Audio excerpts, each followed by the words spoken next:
O ônibus espacial Atlantis foi lançado ao espaço com 5 astronautas a bordo e uma câmera nova que iria substituir outra danificada por um curto-circuito no telescópio Hubble.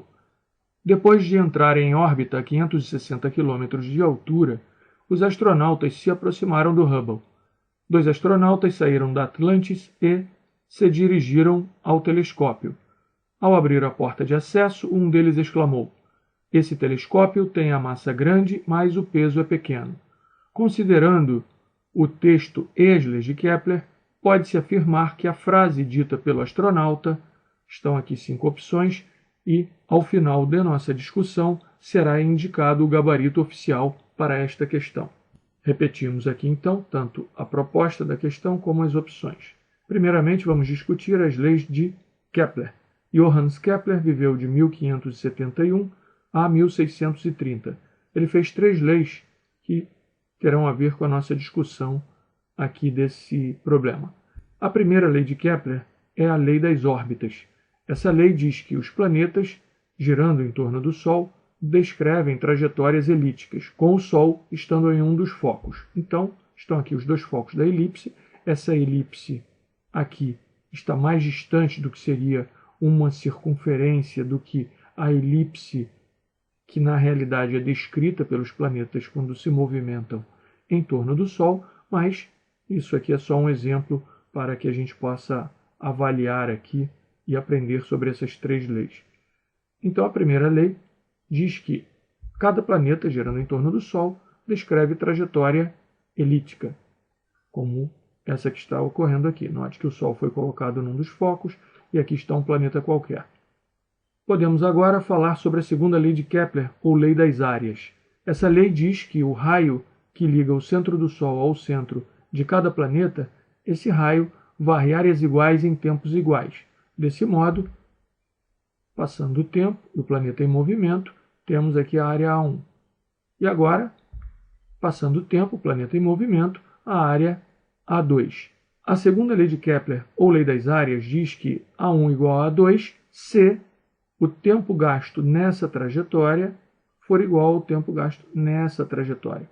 Isso é, os raios varrem áreas iguais em tempos iguais.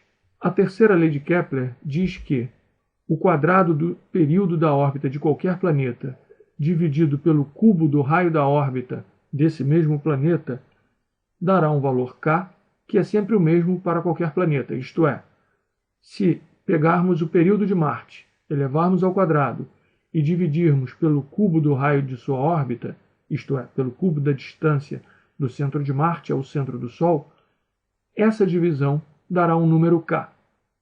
Se fizermos o mesmo para o planeta Terra, isto é, colocarmos aqui o período do planeta Terra, elevarmos ao quadrado e dividirmos pelo cubo do raio da órbita do planeta Terra, dará o mesmo número k que deu no caso de Marte. Isso vale para qualquer planeta, é uma lei de Kepler chamada lei dos períodos. Essa é a terceira lei de Kepler.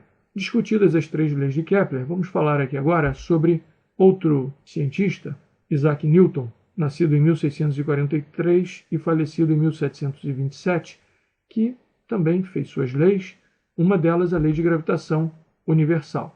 Essa lei diz que a força F entre 2 massas é igual ao produto dessas massas pela constante de gravitação universal dividido pelo quadrado do raio, onde esse raio aqui é a distância entre essas massas. Note que a aplicação da lei de gravitação universal não se restringe a planetas.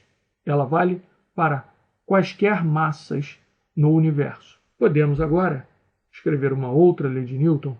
Dentre aquelas 3 famosas leis, a primeira é a lei da inércia, a terceira a lei da ação e reação, e a segunda é essa aqui, chamada lei das massas, que diz que a força resultante que atua sobre um corpo é igual à massa desse corpo vezes a aceleração desse corpo.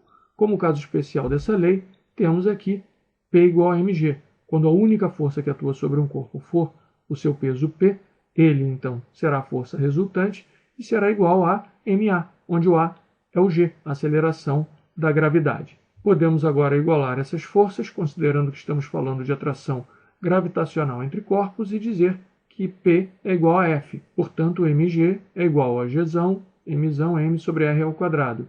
Cancelando a massa do corpo dos dois lados, vemos que a aceleração da gravidade de um planeta depende da massa do planeta e do raio do planeta. Isso na superfície, próximo à superfície desse planeta, né? G é uma constante de valor bem pequeno. Por isso que no caso desse astronauta indicado no enunciado, como ele está a 560 km de altura, apesar da massa da Terra ser de 10 a 24 kg aproximadamente, sendo G muito pequeno, o valor da aceleração da gravidade da Terra na altura em que o astronauta se encontra é um valor muito pequeno. Poderíamos até comentar que com esse valor G pequeno, o comentário do astronauta, né, indicado no enunciado, de que o telescópio tem a massa grande mais um peso pequeno, poderia considerar essa discussão aqui, né, que é a massa como indicador da quantidade de matéria que um corpo possui, ela é a mesma, seja na Lua, na Terra ou em Marte, mas o peso muda dependendo da aceleração da gravidade do planeta. Nesse sentido, então, apesar de o telescópio ter a massa grande, ele teria um peso pequeno. O gabarito oficial para essa questão é a letra D. Está encerrada a questão.